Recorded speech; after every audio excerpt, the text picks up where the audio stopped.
আসি আমরা শুনি যে তার ডেড বডি পাওয়া গেছে একটা ছোট্ট খাদের মধ্যে, সাইকেল সহ।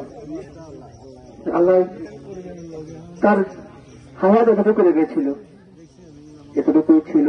হয়তো আমরা মনে করি যে আরো বড় হায়াত পেলে ভালো হতো, কিন্তু আল্লাহ যে নির্ধারণ করে দিয়েছে সেটুকু হয়েছে। এখানে যদি আমাদের একটা জিনিস আমরা মাছুয়ারা জামার গান্ধীর বাসীর পক্ষ থেকে আপনাদের কাছে একটা কথা বলতে চাই, এই ছোট্ট বাচ্চাকে যদি কোন রকম স্বাভাবিক মৃত্যু ছাড়া অস্বাভাবিক মৃত্যু হয়, এটা নিয়ে আমরা আপনাদেরকে পাশে নিয়ে আমরা দুর্বার এই হত্যার বিচারের জন্য যে হত্যাকাণ্ড বেরিয়ে থাকে, ইনশাল্লাহ আমরা সবাইকে নিয়ে এটার সুস্থ তন্ত্রের মাধ্যমে সুস্থ বিচার করে থাকবো ইনশাল্লাহ। আপনারা যদি শুধু ওর জন্য দোয়া করার বেশি দরকার নেই, কারণ নিষ্পাপ শিশু সে এমনি জান্নাতি। তার বাবার জন্য দোয়া করবেন, তার চাচার জন্য দোয়া করবেন, তার ভাই আছে একটা, তারা যেন শোক সহিবার শক্তি যেন ওদেরকে দেয়। আপনারা সবাই ওর জন্য মাপ চাচ্ছি, আমরা ছোট্ট রাবিনের জন্য আপনাদের কাছে মাপ চাচ্ছি। আপনারা আমাদের গ্রামের সন্তান হিসেবে আপনারা মাফ করে দিয়ে, যদি কোন রকম আপনাদের সাথে ভুল করে থাকে, ছোট মানুষ ভুল করতে পারে, আপনাদের ভাবে আত্মা রক্ষা করতে পারি। তো আপনারা সবাই ভালো থাকবেন, তার জন্য দোয়া করবেন, তার ফ্যামিলির জন্য দোয়া করবেন, তারা যেন সব বলতে পারে। আল্লাহ তাআলা যেন তাকে জান্নাতুল ফেরদাউস দান করেন। আসসালামু আলাইকুম ওয়া রাহমাতুল্লাহ। আমি আমাদের ওয়ার্ডের সাবেক মেম্বার কামরুল হোসেনকে তার স্মৃতি সম্পর্কে কিছু বলার জন্য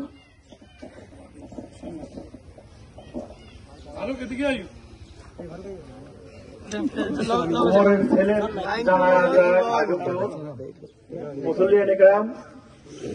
আসসালামু আলাইকুম রহমতুল্লাহ বরকাতু।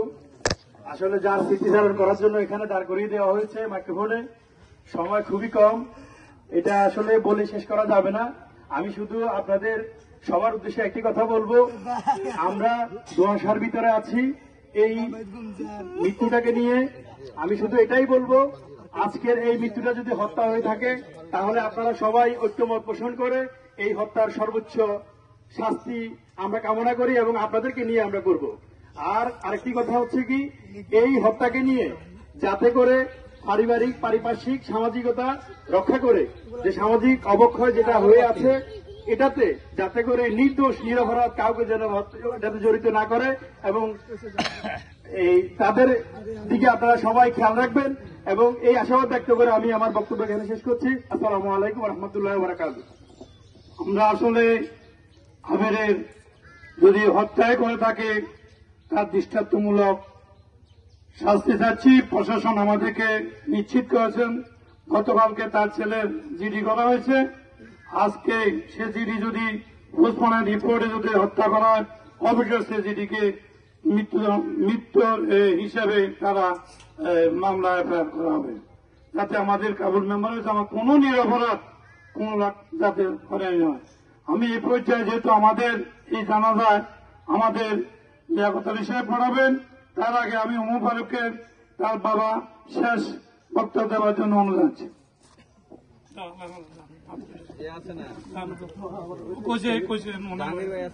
উনি নির্দেশ দিচ্ছেন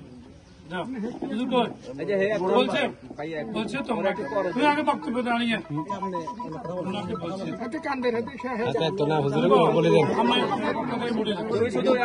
ওনার শিক্ষক আবিরের শিক্ষক তার স্মৃতি সম্পর্কে কিছু বলবেন।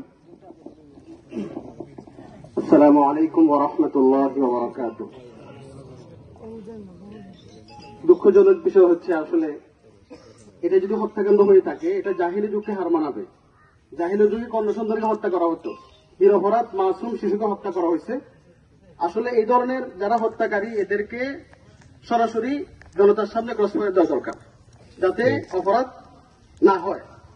আল্লাহ তাআলা আমরা দোয়া করব যাতে এটাকে আল্লাহ তাআলা কবুল করে, এই সন্তানকে যাতে কবুল করে, এই সন্তানের দ্বারা যাতে জান্নাতের মধ্যে তার মর্যাদা বৃদ্ধি হয়, পিতামাতার মর্যাদা যাতে বৃদ্ধি হয়। রাসূল সাল্লাল্লাহু আলাইহি ওয়াসাল্লাম ইরশাদ করেছেন, মান কানা লাহু ফারাতুন দাখালাল জান্নাহ।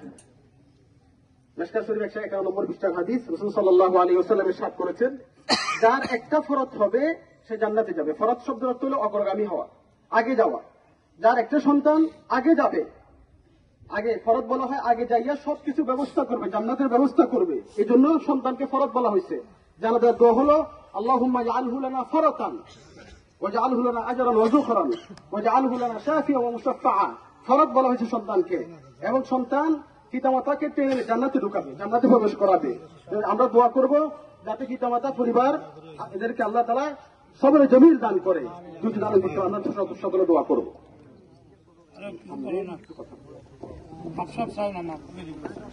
আসসালামু আলাইকুম সম্মানিত এলাকাবাসী, দূর দূরান্ত থেকে আগত মুসলিম থেকে আসলে আমার দুই ছেলে, একজনের নাম হচ্ছে জাবের রাবিন, আরেকজনের নাম হচ্ছে জুবাইর রাবিন। দুইজনে চট্টগ্রাম বিএফ শাহীন স্কুলের কলেজে ৫ম শ্রেণীতে পড়ে, যমুনা শাখায়। ঈদের ছুটিতে আমার ছেলেরা বেড়াইতে এসছে বাড়িতে। আজকে ভোরবেলা চলে যাওয়ার কথা ছিল, জামা কাপড় ল্যাপটপ হইতে এদের সম্পূর্ণ সবকিছু গোছাই রাখছে। আজকে ভোরবেলা চলে যাব। গতকালকে দুপুর 12টা থেকে আমার সন্তানের একজন আছে, রামিম আছে, জোবাইর রামিম আছে, জাবের রামিম পাইতেছি না দুপুর 12টা থেকে।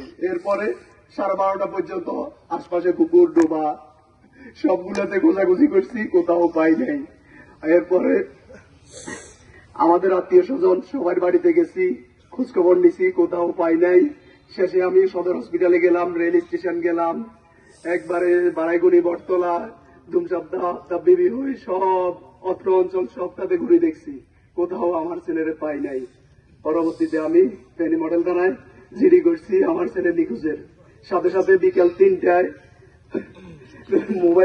মোবাইল টিমের